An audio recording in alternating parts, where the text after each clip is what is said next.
I grew up in Flint, and back in the 80s, there was over 100,000 jobs in Flint at General Motors. Now there's not 50,000 in the country left,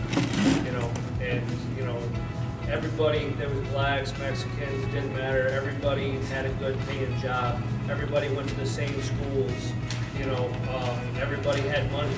Right. And the families showed, everybody lived in good neighborhoods. And growing up in Flint, it was diverse, everywhere.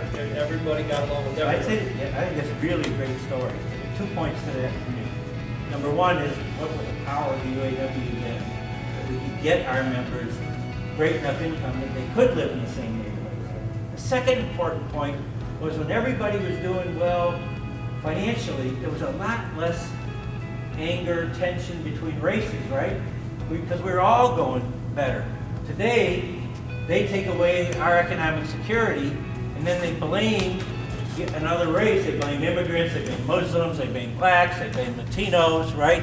And they get us to say, oh, it's their fault. They're getting too much, which they're not, from welfare or it's their fault that they're coming and taking away my economic security.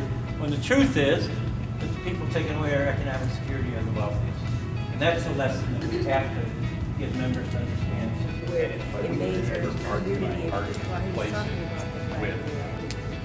Once I teach something, I learn much better. So our hope for all of you is that when you go back to your family, to your neighborhood, to your workplace, you talk about some of these ideas.